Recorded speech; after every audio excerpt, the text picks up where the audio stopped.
आदिवासी ईसाई धर्म मानने वाले के साथ विधायक रायमुनि भगत राजनीति कर रही है। दोस्तों, ये घटना आज की तारीख पर किसी से छुपा हुआ नहीं है। भारतीय जनता पार्टी की पट्टा लगा करके कार्यकर्ता किस तरह से राजनीति करते हैं, ये हम आपको बताएंगे। दोस्तों, आज की तारीख पर छत्तीसगढ़ पर किसी से छुपा हुआ नहीं है।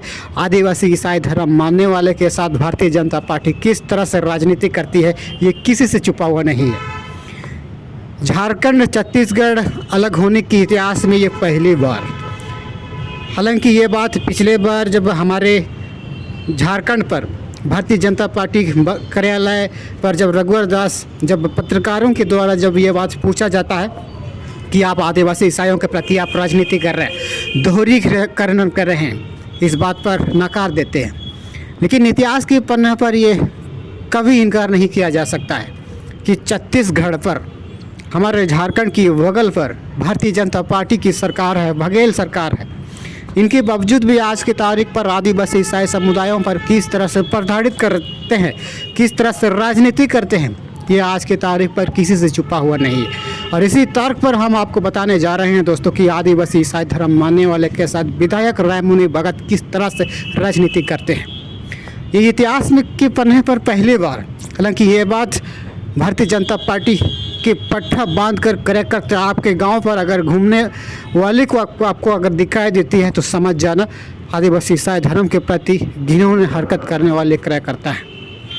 आज की तारीख पर जिस तरीक़ा से जो 14 बार छत्तीसगढ़ पर भारतीय जनता पार्टी के विधायक रायमुनि भगत के प्रति जब उल्लंघन करने के खिलाफ पर जब FIR दर्ज करती है तो पुलिस विभाग वाले इनकार कर लेते हैं। हालांकि इन सारी चीज़ों से भी आदिवासी ईसाई धर्म वाले घबराए नहीं। 14 बार FIR को एक्सेप्ट नहीं किया गया। इनके बावजूद भी जब कोर्ट पर जब याचिका दायर करते हैं, कोर्ट को जब बताते हैं तो कोर्ट के आदेश से रायमुनि भगत के खिलाफ पर भारतीय जनता पार्टी के कार्यकर्ता विधायक के खिलाफ पर FIR दर्ज कर लेते हैं और 199, 196, 299, 302 के अंतर्गत संगीन अपराध के श्रेणी पर FIR को एक्सेप्ट कर लिया जाता है। लेकिन इस घटना से आपको ये समझ जाना चाहिए कि भारतीय जनता पार्टी आदिवासी ईसाई धर्म वालों के प्रति किस तरह से राजनीति कर रही है। ये इतिहास के पन्ने पर छुपाया नहीं जा सकता है। छत्तीसगढ़ के तर्क पर ही हमारे झारखंड पर भारतीय जनता पार्टी ईसाई आदिवासी स्वर्ण आदिवासी धर्म के आधार पर राजनीति करना चाहती है। ये भारतीय जनता पार्टी के लोग, इसको समझना पड़ेगा। ये इतिहास में ये पहली बार है जब इन सारे चीज़ों से जब आदिवासी ईसाई धर्म मानने वाले समुदाय जब तंग आ जाते हैं तो कोर्ट का दरवाज़ा खटखटाते हैं और उनसे ये कह दिया जाता है कि यदि आपके पास अगर कोई किसी तरह का सबूत है तो रायमुनि भगत की हुक्म नो, अब कोर्ट को आप बताइए, कोर्ट में आप बताओ कि आपको ये जो आपने बताया है ये किस तरह की बात है आपने कही है। हालांकि 10 जनवरी 2025 को रायमुनि भगत कोर्ट आने से खुद को बच जाते हैं। लेकिन आज की तारीख पर भी हमारे झारखंड पर भी भारतीय जनता पार्टी के कार्यकर्ताओं के द्वारा छत्तीसगढ़ की हालात जिस तरीक़ा से जो क्रिएट किया जा रहा है, उसी तर्क पर हमारे झारखंड में विस्थापित करने की प्रयास हो रही है। ये आपको समझना पड़ेगा। लेकिन इन सारे चीज़ों से भारतीय जनता पार्टी को बहस नहीं आती है। हालांकि इसी तरह की कथित इसी तरह के कुकृत इसी तरह की कृत्यों की वजह से केरल पर, तेलंगाना पर, साउथ इंडिया पर कोर्ट के द्वारा ये बताया जाता है, कोर्ट के द्वारा मुख्यमंत्री को ये बताया गया था कि आपकी अपनी भगवान को आप राजनीति पर आप मत लाइए। हालांकि भारतीय जनता पार्टी तो बेवकूफ़ लोग हैं, कहाँ मानेंगे, ये लोग को पता नहीं है क्योंकि पाखंडवाद लोग हैं। पाखंडवाद की राजनीति करने वाले की भीड़ में आपको जाने की आवश्यकता नहीं है। आप लोग ये बात सुने हैं ना, गेहूँ के साथ गुण भी पीसा जाता है ना, नहीं समझे, किसी से आप पूछिएगा। इसीलिए ऐसे समूह की भीड़ में रहने से बेहतर होगा आप किसी ऐसे समुदाय के भीड़ में रहिए, क्योंकि यही करने की तरीका जब आदिवासी ईसाई समुदाय वाले जब करते हैं तो ज़बरदस्ती धर्म परिवर्तन करने की आरोप लगाते हैं।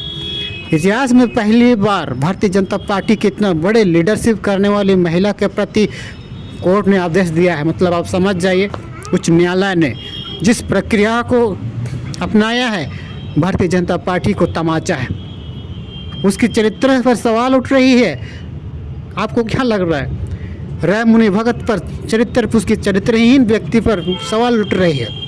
54 साल होने के बावजूद भी आज तक ये समझ नहीं पाए राजनीति क्या चीज़ है, धर्म नीति क्या चीज़ है। और ऐसे लोगों की भड़काव में आकर के छत्तीसगढ़ की हालात क्या हो रही है, ये किसी से छुपा हुआ नहीं है। और मैंने इसी तर्क पर मैंने आप सबको बताया दोस्तों, आदिवासी ईसाई धर्म मानने वाले के साथ महिला राय मुनि भगत राजनीति कर रही है। हालांकि इससे आपको घबराने वाली बातें नहीं है, इससे आपको घबराने की बातें नहीं है, घबराने वाली चीज़ें नहीं है। 14 बार जब थाना पर एफआईआर से इनकार करने लगती है, एफआईआर लिख के जाने से इनकार करती है, तो उनके बावजूद भी उच्च न्यायालय के द्वारा एक्सेप्ट की जाती है। जरा सोचिए हमारे भारतीय संविधान कितनी ईसाई धर्म मानने वाले के प्रति कितना सजग है, कितनी स्वीकार करने वाली बातें हैं। ये किसी से छुपा हुआ नहीं है। और आने वाले वक्त में बताएंगे इस भारतीय जनता पार्टी के लोग किस तरह से हमारे भारतवर्ष पर आदिवासियों के प्रति किस तरह से राजनीति कर रही है, किसी से छुपा हुआ नहीं। और ये घटना, ये जो कुक्रम आज की तारीख में सदियों से हमारे पूर्वजों के प्रति यही लोग गलत तरीक़ा से लोगों के सामने फेस करने की प्रयास करते थे, ये किसी से भी छुपा हुआ नहीं।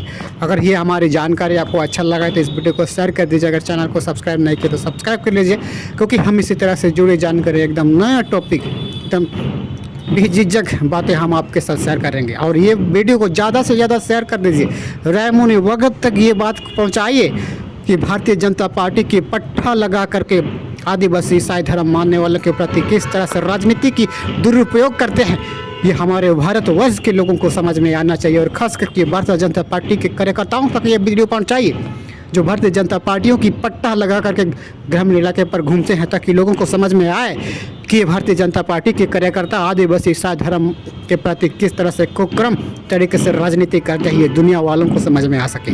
धन्यवाद।